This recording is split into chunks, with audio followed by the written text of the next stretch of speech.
matzo balls. Terrible to eat, but great for tennis. Oh, Mom! Hello, my name is Laura Beatrix Newmark, and I am the director of LABA. I am the executive producer of the June Night Show, and I'm the culture producer of the 14th Street Y.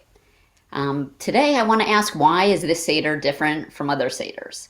And I would say the big one is that on this Seder, unlike other Seders, many of us will not be joining our family and will be creating a Seder on our own for the first time, or maybe for the first time in a while. And I know for me, I've spent almost every single Seder with my parents. My mom makes everything from scratch, and it is my absolute favorite meal of the year. So on this Seder, when I am preparing the Seder for my children, I've gotten a lot of tips from my mom, and I figured that it would be helpful for all of us to go to an expert who can show us how to make matzo balls that, unlike Nana's matzo balls in the commercial, are light and fluffy. So I want to introduce you to my mom, Susan Weisskopf Newmark, and let's join her in her kitchen in Sarasota, Florida. Hi. Hi, Mom. Hi, Laura. And I'm happy to show everyone how to make our family fluffy matzo balls. I'm going to just put the water on here. The recipe, I understand, is on the Wise website, but we're going to start with a cup of matzo meal. And we're going to pour some boiling water over it. And you'll hear the whistle in a second here. It was boiling a minute ago. Wow, it takes a while to get a... Here it comes.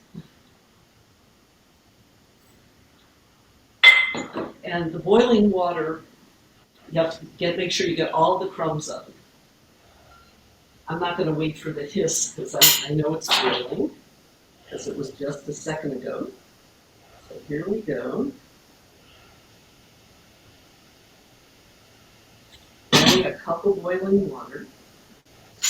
And make sure when you stir it up that you get everything moistened. I hope you can see well here.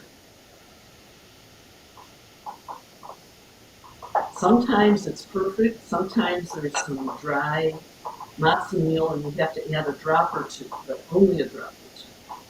Mom, do you remember the first time you made? Mom, do you remember the first time you made matzo balls? I'm sorry? Remember the first time that you made matzo balls? I don't remember. But while it's hot, I'm going to put in 2 tablespoons of chicken fat. Now, I tend to eat healthy, in fact, almost primarily vegetarian. But when it comes to Passover, and I use chicken fat. Now, this chicken fat was rendered. That means that when I made the chicken soup, I took all the fat I could get off of it, cut up an onion, a few drops of water, salt and pepper, and put it in a small saucepan and cooked it on the lowest heat for an hour and a half until it was fabulous. Strained it and chilled it. But since I don't have enough, here's the top of your chicken soup. Think about it. When you make your chicken soup, you have tomatoes and onions and celery and so forth, so it's flavorful too. So the very next thing that goes in while this mixture is hot is the fat. Now, if you don't have chicken fat, although if you're making matzo ball soup, presumably you've made soup and you can get the fat off the top, then you can use butter. But if you want the really great taste, use the top of the soup or make your own chicken fat. Now, take an egg, just very slightly heat it up, nothing huge, and put it in. And the rest is going to be seasoning, but there's some special tricks there. First mix it all up. Make sure everything's moistened. I'm a big user of spatulas to make sure everything gets in there. As you can see, there's a dry part that didn't get anything, so mix it all. And I'm using a wooden spoon. Seems to work best for this. Now a teaspoon of salt is going to go in, nothing fancy there.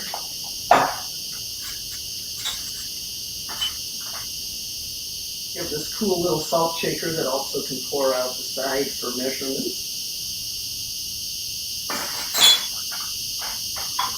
a grind of pepper, or a smidge more, depending on how you like things.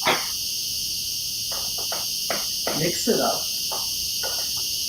And then the fun thing that might be considered the secret ingredient in meat, although let me tell you that besides making them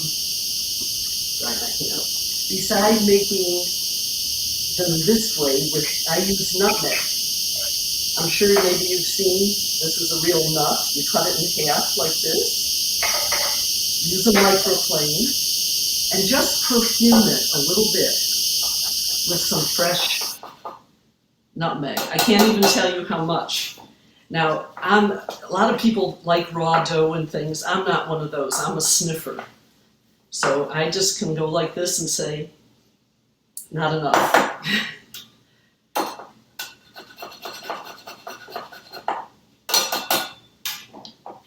Let's see what we got now. I mean, I don't know if it comes up to, an eighth or a quarter of a teaspoon, but almost there. Smidge more.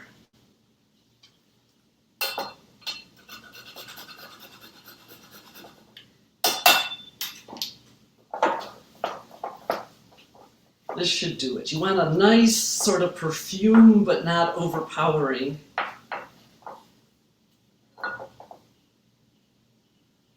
Perfect. And that's the dough. Now you want to let it get cool before you roll it. So I'm going to set it aside and just move a few things here. And there's a chance now to talk about tradition. Let me just get this, there we go. This time of year for me is when I feel so totally traditional. I think about my mom a lot, and I think about my grandmother, my maternal grandmother, from whom these recipes came, who I never knew.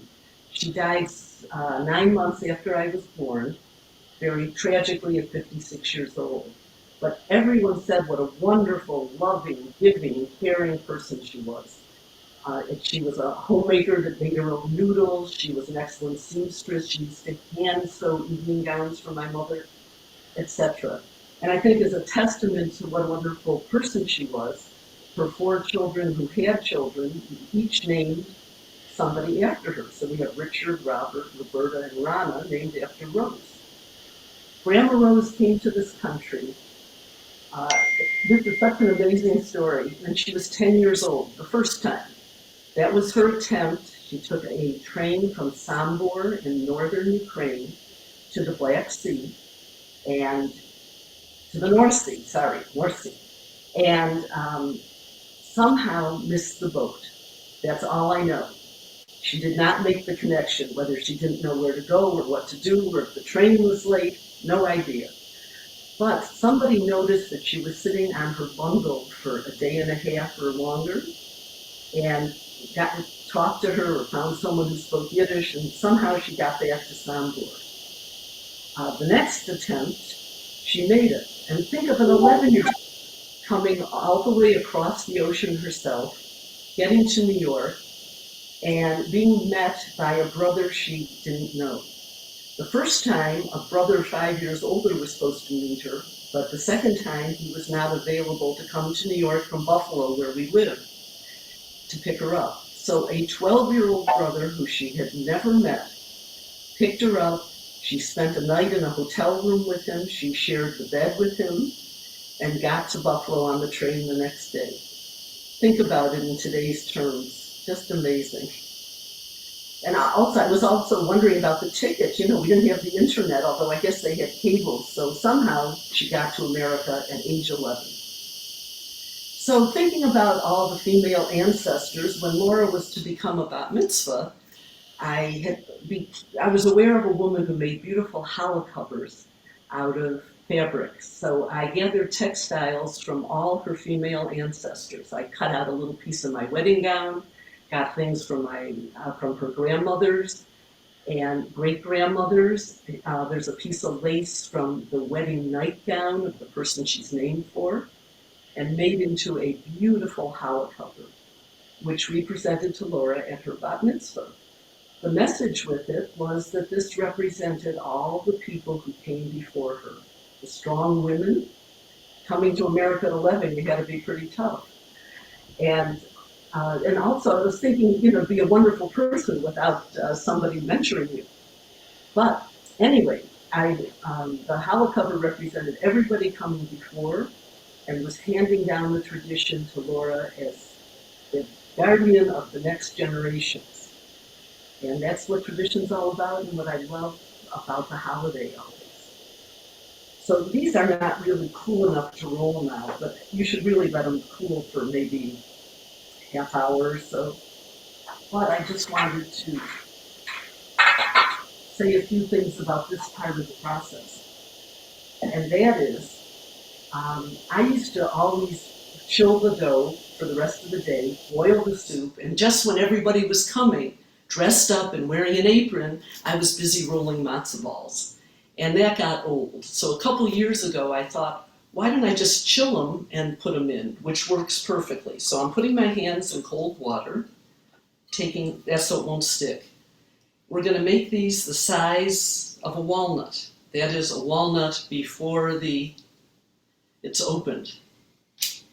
And just put them on a little tray. And as I said, when they're done, chill them. When you're ready to use them, getting sticky again. When you're ready to use them, just plop them into boiling soup, but be careful because they will splash. So maybe drop them in with a heavy spoon, a big spoon or something. Cover the pot and boil them for 15 minutes. And then you can either serve your soup or turn it to simmer if you're not going to use it right away. And you will have quite delicious matzo balls. So I want to wish everybody a happy holiday, a wonderful Seder, Hag Sameach, and thank you for watching today. Mom, I wanted to ask you a quick question about seasoning with the nutmeg. Yeah. How do you know what the appropriate seasoning is? Well, as I said, it's a teaspoon of salt. I have in my notes a grind or two of pepper. And I should add that this recipe is for one batch of soup, which in my family's recipes is 7 cups. So, I have down 3 or 4 grinds if you're making a double recipe. And in terms of the nutmeg, as I said, I guess you could taste it. It's just, I know there's a certain sniff I'm going for, and when I'm there, it took me 3 times, a little back and forth. I would guess an 1/8 to 1/4 teaspoon of fresh grated nutmeg. And the fresh is wonderful, because most people, unless you actively use nutmeg in baking, you're going to have a tin in your cupboard that's been there for a few years. And it's not the same as just grating your own fresh. So that would be my suggestion. And by the way, you can buy a little, I have one here, but I think it's a pain to use. This is a little nutmeg grater. Can you see that? It's a small microplane if you don't have a big one. But every kitchen should have a big grater for zest, cheese, etc. So that's the way I do it. Okay, well, Mom, thank you very, very much. I am extremely sad to not be able to be with you for the Seder tonight and to taste all of the yummy food that you make, and know that a lot of us who are watching this are in the same boat. So while it'll be exciting to move into this new era of Zoom and having Zoom Seders with the extended family, know how much I'm going to miss tasting your yummy Let me matzo. tell you how proud I am of you. You made your first chicken soup, a cake, and the roast. You're on your way. Well, I'm excited. You have the filter fish lessons. I'm excited to be, as you like to talk about, picking up the traditions and to be sharing them now with my family. And knowing that these recipes came from you, and then from Grandma Edie, and then from her mother, Grandma Rose. So thank you. A big thank you to Chrissy Wright, our director, and wishing everyone a Hag Sameach and a meaningful Seder. And just know that at the end of the Haggadah, we always say next year in Jerusalem. And in my mind, it's next year in Sarasota, Florida with my parents. So be well and take good care and happy holidays. Thank you.